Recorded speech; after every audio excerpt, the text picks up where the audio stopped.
Good afternoon. Aloha. My name is AHUPUA'A. I asked the gentleman in the back to go before him because he's going to carry on because he has a history to talk about his fight. I oppose everything that has been proposed. I was here 2 days ago giving a testimony. I am a doctorate student at the University of Capella. I will be defending my dissertation in about 6 months regarding Native Hawaiians' academic achievement as ethnic identity.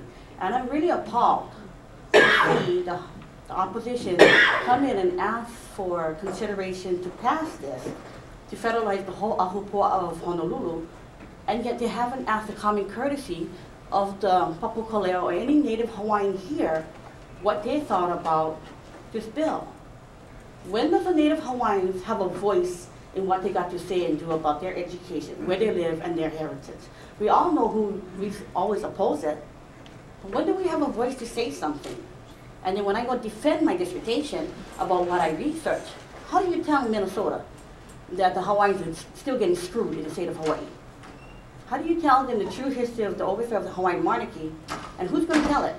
You think the Hawaiian cultural heritage is going to tell them that the Hawaii was illegally overthrown in 1893? Is that what the tourists want to hear? We still have social and historical issues that still affect us. When will the Hawaiians get a voice in what we need to say? When you're going to hear it? Ceded land issue. What does Lenda Lingo have to do with that? This all affects all of us today. This is not the only thing that is a challenge here today. Do you really think Native Hawaiians have a voice in anything today? Because you're going to make your own decision on your own. 50 years from now, 100 years from now, I was just defending myself and my family in Waianae yesterday, talking to another member who is concerned about academics. These are where the money should be and used and funded for. These are where things that concern Native Hawaiians.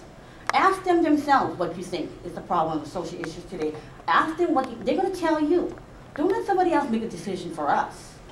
And if you don't like what they got to say, then that's the time to kuka, come to the table and ask us, what do we want? We're going to tell you what we want. We want our freedom. We want this heifer to stop. Time and time we have to defend ourselves because why? Do you really care about us?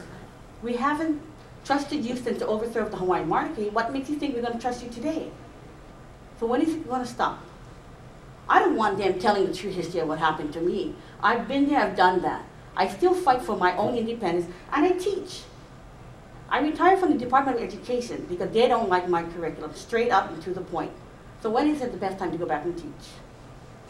Is $60,000, $70,000 in compensation for a teacher enough? No, it's not about the monies for us. It's about our land. It's about housing. It's about the issues that concern us today. It's about medical. Yes, we are going to die out. Don't wait for us to die out. Give us the voice that we deserve and give us a common courtesy. Thank you. Senator Fukunaga and Senator Taniguchi. I'm Leela Hubbard of Nakoa Ikaika. I was raised in Kalihi. My family is a Kalihi family. My grandmother's home was in the nice suburb on Ka'ili Street, across where the Ainoas and the McGregors. Up the street were the Myers and the Becks. And I was raised to run the stream. My father worked up at Kamehameha Schools, so we hiked up there. I had a run of the Bishop Museum as a kid.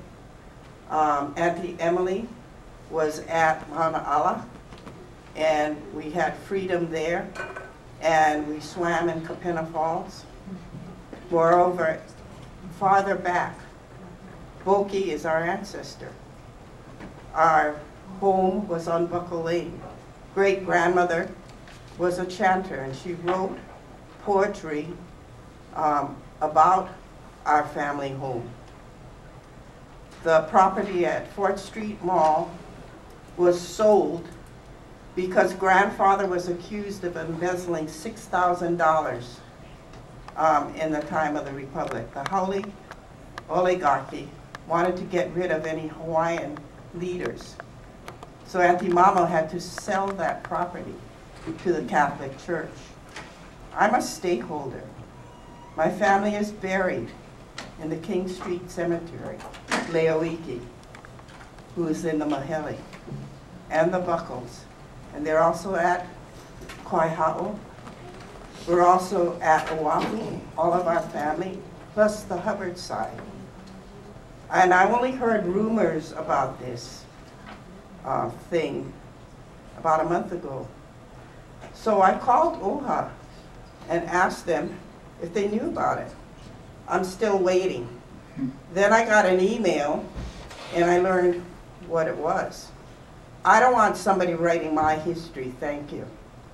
Some outsiders, even though they may include some Hawaiians, but they never really came to the people who know. And I really resent that. I'm tired of the use of Hawaiian culture and values and the buzzword education to get grants, because this group, a number of them I recognize, and we call them the anointed ones. They are the ones who live on grants year after year after year.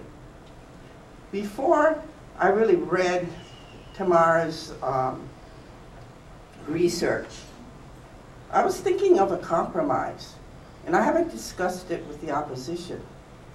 And I was thinking we should thank the coalition for finding this money, $1 million over 10 years, which, by the way, didn't come up until I asked.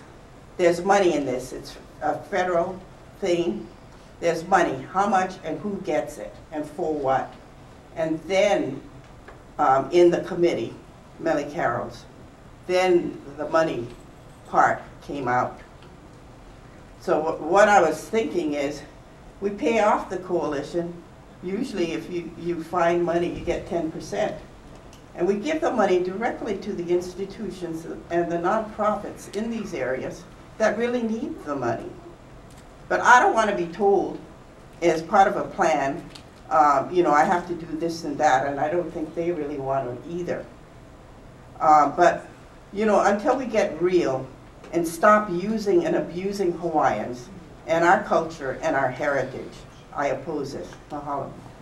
Thank you. Questions, members? Okay, if not, thank you very much.